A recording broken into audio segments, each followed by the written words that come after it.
Hello and welcome to episode 240. Wow, of Boomer Banter. Very excited about that. And I have a question. Have you ever wondered what it would be like to walk the same streets your ancestors once did? To stand in the village your great-grandmother left behind? Or maybe meet a cousin that you didn't even know existed? Well, this week on Boomer Banter, we're digging into a different kind of journey, ancestry travel, and how it can give us a deeper sense of who we are and possibly even where we're going. I'm joined today by Jim Lenahan, AARP's executive editor in the travel section, to explore how older adults are turning heritage trips into powerful personal experiences. We'll talk about why this kind of travel is trending, how to plan your own roots-seeking adventure, and we'll hear some moving stories from people who've made the journey.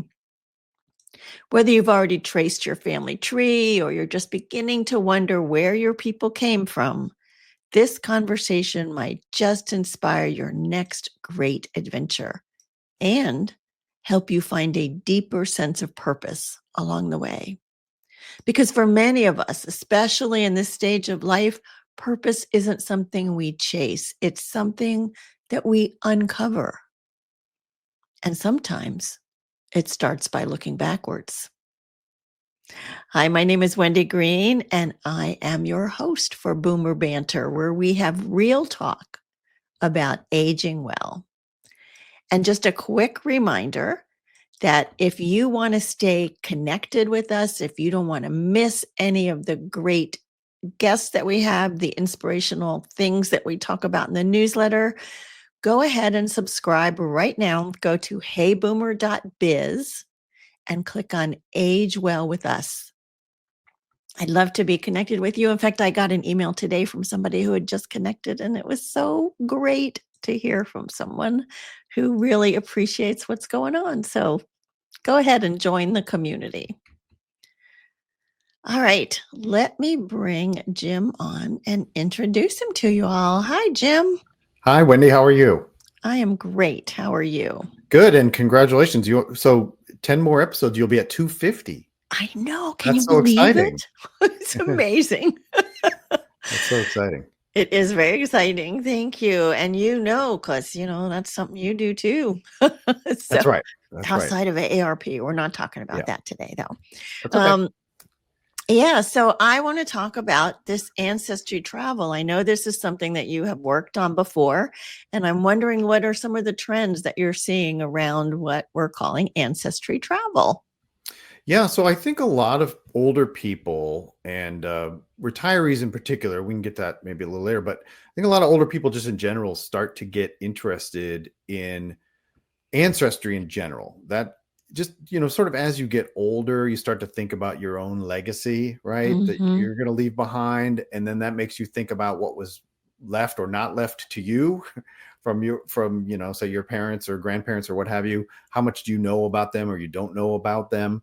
And so a lot of older people just in general start to get interested in their own ancestry.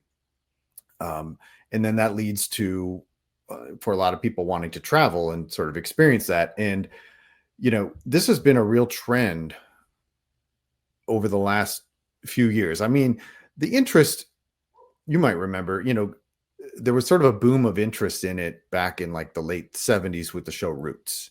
Oh, right. Yes. Right. The miniseries Roots. I got, which is all about somebody tracing his ancestry and traveling to that place. And there was, sort of a boom of interest in it then. And then maybe it died down for a while and everything. But with the internet, it's become more popular again. And you even have services like Ancestry.com that will really help you in sort of like finding those, records that can be helpful in learning about your family history, it's sort of tools and help in that way. So that's become a big driver of this. And it's just easier, to search for public records if things have been, in some cases have been digitized and you can find them easier now than having to travel to some office of records somewhere, some, small town library, those kinds of things, right? A lot of that stuff is more available now. So that just kind of made things a little bit easier, or somewhat easier. And then so much so that, and I should also mention too that um, there's been some recent TV shows that have boosted interest in learning about ancestry and genealogy. So PBS has a show called Finding Your Roots, where they, have celebrities on and they go through that exercise. They've done a whole bunch of research and sort of help. I know it's nice when you have that kind of help, right? Right, exactly. There was another one that was called "Who Do You Think You Are," and that was on for like 10 years or something like that on NBC and TLC. No, the same kind of thing. And then I also mentioned too, you've had, again, because of internet and technology and things like that, you've had the rise of DNA tests that people are able to take. And that, is a big factor in sort of like, how you put together your family tree. You learn more about, your own ethnicity and so on that way. So all of those factors combined have led to this interest now in ancestry travel. And so what you have there is, I looked up some numbers here. It's expected to reach that market, ancestry travel market, is expected to reach $15.8 billion Wow. of U.S. travelers by 2033. So, I don't know about you. I never know what these numbers really mean. It's a big number. But it's a big number. It sounds impressive, right? I mean, that's like triple apparently what it was just now in 2023. So they're expecting a lot more interest in that kind of travel. And there's a lot of reasons for that. And then because of that, a lot of tour groups now specialize in ancestry travel. So if this is something you want to do, you can reach out to professionals, kind of like on the TV show, right? But there are professionals who will help you with this. You tell them your circumstance, you tell them what kind of research you've done. They may even do some more research for you, or help you, point you in the right direction where you can do that research, and then help you plan the trip that will be most beneficial for you, where you're going to get those results. You're going to be able to then look at, they'll plan it out where you can look at records in those places. Say you're going to go to Italy or Ireland or what have you, right? Yeah, so we'll talk. Find those. Yeah, we'll definitely talk more about that as we go on. But I think it makes sense as you're describing how it's starting to pick up, looking into 2032, I think you said, because, it's the boomer generation, right? We now have the curiosity. We want to know about our family trees, and many of us have the income to do this kind of travel. And AARP is giving us all kinds of wonderful other information about travel and how to do it and make it safe and where to go and things like that. So I think there's a lot of factors feeding into this. And you started to mention the retirees as opposed to just older adults. Are you seeing one group more than other? For sure. I mean, I think, like I said, anyone, as you sort of get older and your kids start to get, become grown adults and all that kind of stuff, like I said, they're just kind of as an interest in that legacy factor. But retirees in particular, as you mentioned, they may have the money to be able to travel because they've saved up, when they have that nest egg. But also the real factor, I think, is the time. So if you're going to do the kind of research that will make an ancestry trip really pay off, that really does take quite a bit of time. You start to go, you start to pull at string, right? And the things lead you, to more research, and you go down these, quote unquote rabbit holes, right? And it does take a lot of time to do it, but I think that people in retirement find that enjoyable. It's not a chore. It's another sense of purpose, right? That you have. It's right? absolutely right. Another sense of purpose. So you can spend your time doing research on your family and preparing for that trip. And because then, as a purpose thing, it's not just for me. I'm thinking, if I'm doing this kind of research, it's for my family, for my kids, like I'm going to leave this legacy for them to know more about their history and their family too. So that really does fill a sense of purpose for for the person that's doing that kind of research. Completely. Yes. I mean, we do find when we interview people about this topic that they get so much out of it just personally themselves, right? Because not only is it just a sense of like, your family better, but you kind of feel like you know yourself better if you understand kind of like where you came from and what others ahead of you dealt with or had to endure or something, to make this life for you, right? That gives you some sense of who you are and your place in this world, right? But then again, all of that is stuff you can pass on to your kids and your grandkids and future Tell me generations. more about that. Have you have some particular stories of people that have found out more about themselves or felt that they learned more about themselves because of what they now uncovered? Well, I think there's some of that. There's one story we did.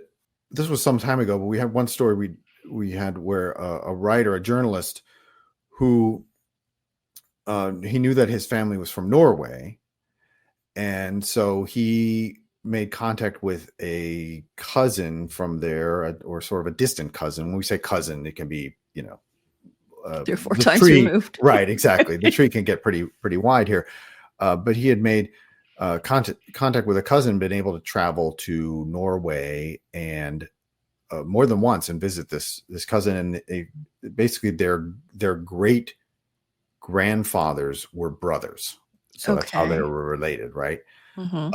But again, in this case, they basically what had happened was those two brothers had split. One stayed in Norway, the other one moved to America for opportunities at that time, decades ago.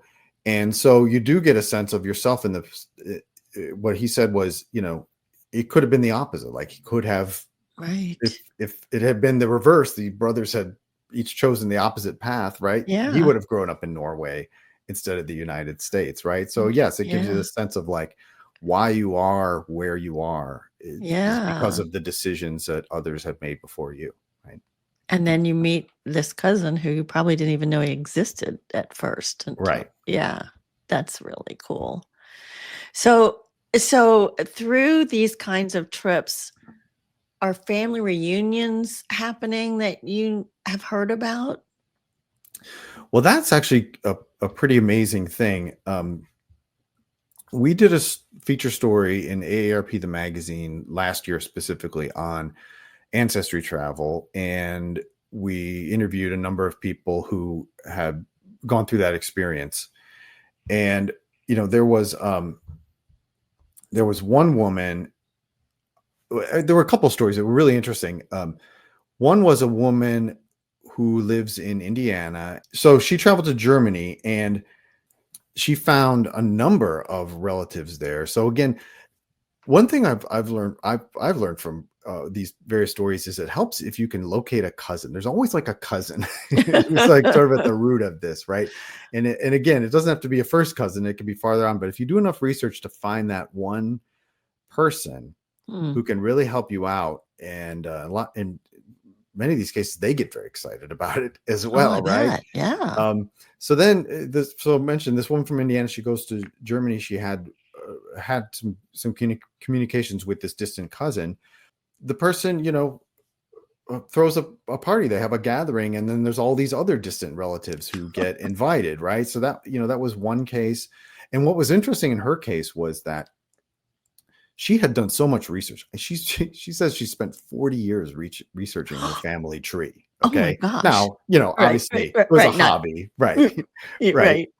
But she had done so much research that she informed them when she went to Germany. She informed her family members of things that they didn't even know about their family. Oh, that's cool. And in fact, connected people who didn't even know they were distantly related. Really? That still lived in Germany. Yes. Oh my gosh. She was like, did you know that you're related to this person by this part of this, again, sort of distantly, but they didn't even know that. Right. So there was that. There was another man we interviewed from Virginia who traveled to Northern Ireland. Yep. And he basically just wanted to see like the church where I believe it was his grandmother was married and things like that. Kind of this stuff you might want to do. You've done enough research about that you know those key details of your ancestors' lives. And he just wanted to do that kind of thing. But again, he had made a contact with a cousin um, he and his family traveled there, and suddenly they're part of this family gathering. They met 30 family members in Ireland, right? Really? Who they had no contact with before. They had this big party, 30 people who Huh. they didn't know before. So yes, again, if you can make the right, do the right research and make the right contact, that can really be a big difference in terms of how Find things that work out. cousin. Yeah, Find that exactly. cousin. And do you know if these people have like maintained contact with some of the people they meet in these reunion kind of things? Oh, I'm sure they have. I'm sure Yeah. they have. It's really Yeah. interesting. There was another man from Oregon who traveled to Japan, Hmm. and he didn't expect to meet any family members because his grandparents had immigrated from Japan to Hawaii Okay. in 1906 or something like that. So we're Oh, talking, yeah. 120 years ago. Yeah. And he went there just basically, again, kind of like the Northern Ireland story, kind of just to see where they lived. What was the town? What is this town, right? And that can be in and of itself very informative to people, just to see the place. Sure. But he did bring along some photos that he Hmm. had, some old photos, and he also had a tour guide. This is another thing you can find now these days is you can get a genealogical tour guide who can help you with this stuff. So Really? he had that, and because of that, they were able to sort of go around and knock on some doors to see if they Huh. could get some more information. It's the kind of thing you may feel weird about doing just on your Especially if own. there's a language issue or Right. yeah. Totally. But if you have somebody local who's like, hey, let's go check this out. Yeah. And that's what they did. And eventually it took a while, and he didn't expect to find, again, any family members there, but it took a while. And eventually they found somebody who looked at the photo and said, oh, I think I know someone who can help you, and sent them to another place. And it turns out that they did actually connect with distant family members. And the woman, one of the women they met, she and her brother, one of the women recognized herself, and her name was written on the back of the photo. So that was a key, but she was like a young child, like a toddler or something like that in the photo. And she was like, that's me. Oh, you're kidding. Oh, And from that gives me that, chills. right, Wow. from that, they had a great time together. Again, in this case, they were asking more and more questions about America. They want to know that part of the story, because these people left and maybe they lost touch with what happened, Sure. after that, Yeah. right? So they were asking all these questions and all that. But yeah, I know in that case, now they have a lifetime bond with these people who was really just sort of a chance encounter. That's amazing. That's amazing. So not only do you need a cousin, you need some pictures. Well, pictures are Hopefully really pictures would important, and help. people who run these tour groups, things like that, they advise that if you have any old family photos, from as far back as you can find, bring those along, because you never know Yeah. when that can be helpful. Yeah.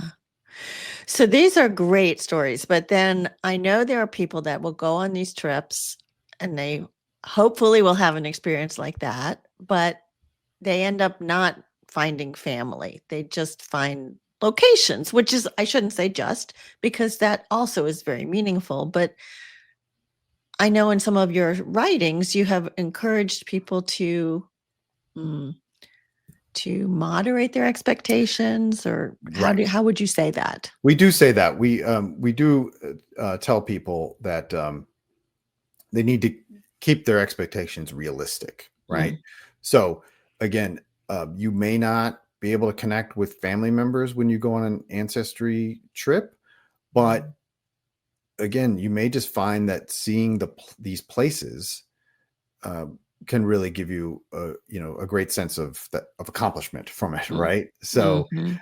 again, it all depends on the research you've been able to do, and to see that will determine sort of how specific it can get. So like I said, if grandparents or great grandparents or whatever it may be were married in such a church, and churches are the kind of thing that tend to last a long time, especially in Europe, where Right. they They like they historic preserve buildings. these buildings, right? um so you can, you may be able to actually see that, and then you get the sense of like, you're walking in footsteps. So all of that can be, can give a feeling of accomplishment to people, but and so I don't know that they feel necessarily disappointed by not meeting family members, as long as they feel that they, got some sense of, again, it's that sort of walking in the footsteps kind of thing. This is where Right. my ancestors were, and this is what they experienced. And one thing we also advise people is, when you do research, don't just research your family, but research that place. Because the Mm, more you know about that that's a place good you're idea. visiting and its Mhm. history and its culture, and specifically, as best you can, like what it was like at the time when your ancestors lived there, the Yeah. better sense of place you'll have when you're there, and a better sense of like what it was like for them then, and sometimes it can even be fiction, like sometimes Yeah. there's great historical fiction that was about There that are. place, that'll Mhm. give you just a great sense of place, very vivid descriptions of these places and what they were like back then. So, you know, that's another thing you can do as well. But I want to mention, another story that we had in the magazine was a woman who traveled to Sierra Leone. So when you think about the African American experience in this country, Mhm. there just aren't a lot of records, Right. ancestral records and things like that. So I don't think she had any expectation that she was going to find family members, and because it's very difficult to trace. But Again, the so DNA had indicated Sierra Leone. that's exactly it. That's exactly it. So Mm. with that understanding by itself, she traveled to Sierra Leone, and was able to at least trace back to uh, the people where Right. her ancestors were part of, and made such great connections there with those people that she was named a chieftain. Really? Yes. and Wow. and now she travels back annually, and Huh. has made such connections with these people in Sierra Leone, that this group of people, that she is able to make it feel like family. Yeah. You know what I mean? So Yeah. There is something about that. I remember as a young person going to Israel with my family. And, they, of course, they're not from Israel. They immigrated to Israel during the Second World War. right. But there's a sense of like, that's part of me. That's part of my history and my family. They survived and they went there. And, so it's that kind of thing that I think a lot of Americans, we don't have that here. And we're almost all immigrants, right? That's right. And so when you go back to a place that your family came from, there is something very moving about that. So, what would you say would be like step one if someone decides they want to do an ancestry trip? What would you say would be one of the first things they should do? Right. So a lot of times, people will say, and we've said this already here in this conversation, is do research. But what does that mean exactly? What Right. does that mean, It's Jim? right. Right. So you really should do your best to create a family tree. So, I mean, that can be as simple as starting by just talking to, your family who you interact with on a regular basis anyway. Hmm. Um, and then, ask the right questions and start to put that family tree together. And then once you sort of like, reach the end of what you can get from just, your close family or your Living extended relatives. living Mhm. relatives, right? Yep. Once you reach that dead end, that's where then you can go to places like ancestry.com, or search for various public records. If you know somebody was from a certain place, there's you can search through public records in with local governments, local libraries, things like that. Sometimes it's a matter of, again, if records were digitized, you can look at them online. If they weren't necessarily, sometimes it might take some phone calls, find out, where do these records exist, birth certificates on file in some Mhm. courthouse somewhere, or, what Right. have you. Ellis Island probably Right, has some, right. right? So you can make within the United States, you could start to think like, well, is it worth making a trip here, there, wherever to kind of create this family tree to the best of my ability? So there's that. Like I mentioned, interview relatives. That's the first source that makes the most sense. We also recommend, we say, sift through closets, right? So a lot of times there's personal information, records that people kept, important records, birth certificates, marriage certificates, family photos, things like that might be in some box that you didn't realize, right? So you got to, look for those boxes of old stuff, closets, basements, attics. Ask relatives if it's okay. Maybe they have boxes of stuff that they haven't had time to go through. Can you look through it and organize it for them, right? And maybe then you'll find some great information there. So that's another thing you should do.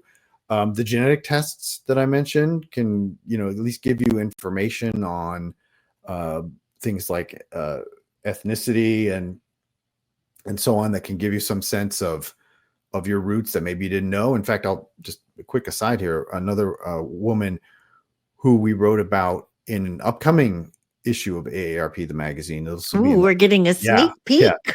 This will be in the August-September issue. Okay. This woman knew she was of Mexican descent. She lives in Texas. She took a DNA test. I don't even know what prompted this. I can't remember, but with urging of a family, something like that. Like, everybody's taking these DNA tests. You should do that, right? Or friends or what have you. She took one and she found out that she's 70% Spanish. Okay. And so then she wanted to specifically take a trip, and she did this in retirement. This was like her big post-retirement trip. She and her sister went to Spain, to this specific towns that they could figure out that the family was from, Granada and Seville. Ooh, okay. And what they really found was, just in terms of like physical characteristics, the women looked like them in a way that they had never experienced before, even in the US or even in Mexico. And going to Mexico, they went to these towns, just, they just had the similar sort of look to them physically. And so they found that just to be very, very heartening in some way. Absolutely. That sense, that this was really the place where they were from. So, Oh, I can't wait to see that article. That's cool. Yeah. So DNA tests can really help in some way. Mm-hmm.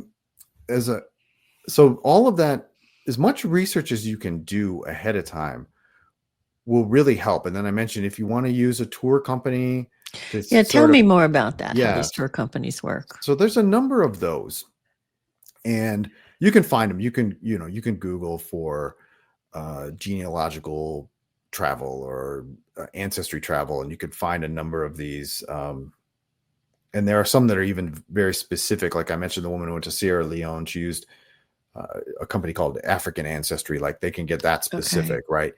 But there's a number of those, and basically you give them the information that you have. And it can be a little or it can be a lot. I don't know that there's an expectation that you have done all of this research. They can help with that. But if you give them whatever you have, they can really help you sort of create that trip. So these are the places that you should visit. They can, in some cases, set you up, as mentioned, with a genealogical tour guide who can help you in that place. They can help you not only, like any kind of travel agency tour company, they can help you with the accommodations and book all of that as well. Well, sure. But they can really, kind of help you with an itinerary, and you should visit this place, and you should visit this place, and you should go here. And, like I mentioned, in some cases here, somebody can help you with that and help you with the language, and, kind of help ask the right questions and make those inroads into the. And so once you're on the ground, does the tour guide they assign to you help you with further research, or do you? They certainly can. So because in some cases you want to do some research while you're there, because again, a lot of those records and things that you might be looking for only exist in, say, Dublin or wherever you might be going, right? Right. So, or you knock on doors and you find somebody who's in the picture. That's right. Exactly. So we tell people that, when you go to the place, the things you should really, the information you should really have, if you're going to be doing additional research once you get to that destination, is, names. So have as many names as possible of your family who you think would have lived there, or maybe are children of people who would have lived there, something like that. So make sure you have all the names written down. You have all that with you, as many dates as possible. So when did people live here, that sort of thing. Again, the places, obviously, as much as you can, and then the relationships. So if you have names, dates, places, and relationships, all the stuff written down when you go there, that can make a big difference when you go and do further research and talk to people, whether they're officials or hopefully, people who knew your family or friends, or, family, other family members, that sort of thing. And then the photos, yes, of course, really big thing. You never know when somebody looks at it. And you can even just put all that stuff on your phone, and, you don't have to take the physical photos with you. But you never know. You swipe through and somebody might say, "Hey, that was my uncle," or That's "That was my right. grandfather," right? You That's never know. right. Yep. That's right. So we talked about this before, Jim. A lot of times when people retire and they travel right away, it seems to be, in my experience, that they're avoiding the question of, what's next now? Am I going to fill my time? And they're just making a tangible break from work life to retirement life. Something that you called retirement moon, kind of like a honeymoon. But they come back and they're right back into real life. So ancestry travel could be part of this retirement moon, and it can help the traveler reconnect with their heritage and their identity. So, how have you heard people use this retirement moon thing that you talk about to energize themselves? And do you think that if they were looking at ancestry travel, it would be even more energizing? Yeah, that's good. That's a good question. So the retirement moons is something we're writing specifically about in that August-September issue of AARP, the magazine. And we have several stories of people who've taken these types of trips. One of them, the woman I mentioned who went to Spain. So ancestry travel can be part of that. We have there's another ancestry travel story of sorts in there, with a woman who went to Italy as part of her first big retirement trip. Not so much to trace her ancestry, but to specifically see where her grandfather fought. I believe it was her grandfather. Might have been her father. Actually, I think it was her father. Father fought in World War II. Which is a heritage thing. Yes. Yeah. So she just wanted to get that one aspect of his life. He was an American, but because he fought in Italy in World War II, she wanted to see that place. Sure. Yeah. And she did. And she was, again, able to connect with people there who showed her, this was the American headquarters. This building that's now a house or whatever was where the American troops were headquartered in this town. So she was, by entering that building, right? Yep. Now you're like, again, it's the footsteps thing. I'm walking in the footsteps of this person. So anyway, but getting back to your question about retirement moons in general. So the retirement moon, for people who haven't heard that term before, I mean, it's kind of self-explanatory in the sense of it's built off of the idea of the honeymoon, right? So a honeymoon is something that, obviously when you first get married and you've planned this big trip, and it's sort of just, mark this new phase of life, right? It's kind of the same thing with the retirement moon, which is that these tend to be the first big trip that people take when they retire, which is not necessarily a new thing. People have been doing that for a long time. What is the question you always get asked when you're approaching retirement? Are you going to travel? Right. That's the big thing. So a lot of people do. That's one of the first things they do, take a big trip.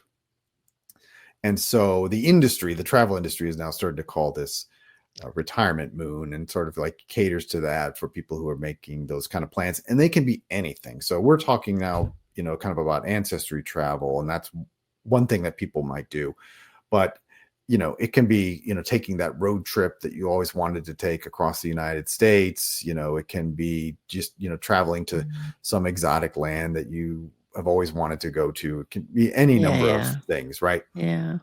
It's kind of a bucket list trip. Huh? Right. And I always think that travel generally falls into one of two categories, right? Which is either the relaxing vacation where you just don't want to do anything, right? Right. Or the active vacation where you want to go and be on the move and see a lot of things and learn about that place, right? And so these retirement moons tend to be more on the sort of active side, or at least, because it's a sense of like, I really want to experience something, do something that I haven't done before. Right. But that's not to discount the people who just want to go and be on the beach, and just relax. You've earned that. So that's okay too, For sure. Yeah.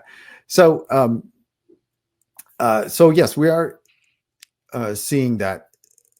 So I guess getting back to your question, afterward, Energizing, right? I think that when we talk about things like ancestry travel is one example of that sort of active, purposeful retirement moon, right? It does have a lasting impact. And, as we mentioned, with all these people, they've made connections that will continue on, right? And so now they whether they go back to that place, whether they communicate with these people, family members, or in the Sierra Leone case, right? Just, this new sort of family, quote unquote family that she's made. Right. Now you have a whole new fulfilling sort of phase to life that you can experience with other people. Yeah.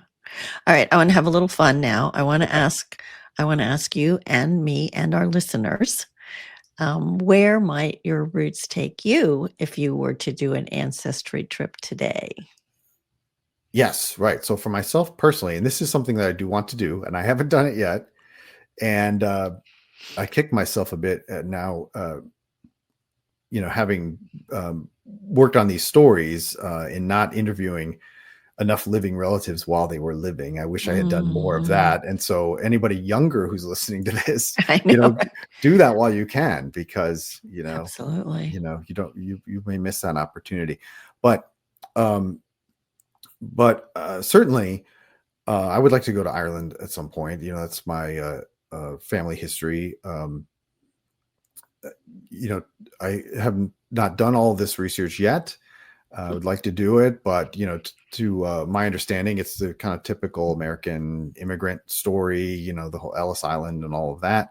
And I don't think it'd be terribly difficult to create that family tree that I'm talking about, find those roots, and then, travel there and experience. My understanding is it's County Cork. So at least I have that. Oh, okay. Well, and like you said, Jim, you're just now getting close to that phase where you might have time to do that kind of research, right? So your kids are still just leaving the house. So That's right. It takes yeah. I think for me, I've heard a lot of family stories, and some of it is probably mythology. So I would like to know how much of it is real. But I would, my family on my mother's side is from Latvia, and on my father's side is from Poland. And so it would be interesting, I think, to explore that a little bit. I don't know where. I don't know if there's still family there, but I think that would be fun. I would love to find a cousin to go with, wouldn't that be cool to go with another family member? Yeah. Absolutely. Well, you never know. You may find that person. I may find that person, right? So, and all of you listening, I would love to know. So share with us in your comments, or, after the show, whatever, let us know where you're going to go. Jim has a place where we can go and get more information about what AARP is doing around travel. So you can go to aarp.org/travel, and they have an abundance of resources there, and more of the stories like Jim was sharing with us of people that have done these kinds of trips, as well as how to travel safely and, how to pack, all those things that are helpful. So check out aarp.org/travel. Jim, any last words that you want to leave us with? Well, I think that just travel in general, I'll just say this. One other thing we've learned is no matter what you do, it's all good, right? So don't Mhm. just, although we're talking about one particular type of trip or vacation, um, do what's right for you. The world is huge. It's big. There's so much to discover, and don't, let other people determine where you go and what you do. Find what works for you. Find what's important to you, and go out and do it. Go out Right? and do it, Yeah, right. That's great. That's great advice. Don't wait, don't put it off because you never know what's going to happen next. exactly. If you'd like to join our Facebook group, it's a private group. You can go to facebook.com/groups/boomer banter and you could tell us about your travel trips there. That would be fun. And it inspires other people that are in that group looking for connection. And then, as I said, go to the website, heyboomer.biz, and click on Age Well with Us so that you can subscribe to the newsletter and find out about all the great stuff that's happening in the Boomer Banter community. And please share this with friends, family members, right? So you get them inspired to start talking about ancestry travel. But I want to tell you who is my guest next week. And it's a bit unusual. Okay. So this is July 14th. I'm going to combine purpose and your smartphone. Okay. I was skeptical when I heard this too.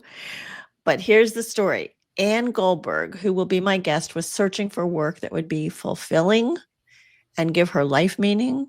And she realized that she was good at helping older adults with their technology.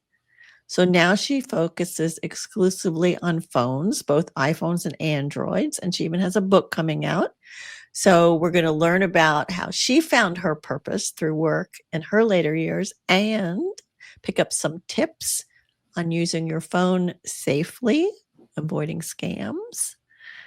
And Jim, this has been so much fun. Oh, Thank you so it's much. been great. Yeah, this has been great. Now I'm looking forward to when we're going to take our trips. Exactly. I'll see your story in the magazine one day. That's right. Absolutely, for sure. Awesome. Thank you so much. My name is Wendy Green with Jim Lenahan, and thanks for joining us. And hopefully I'll see you next week.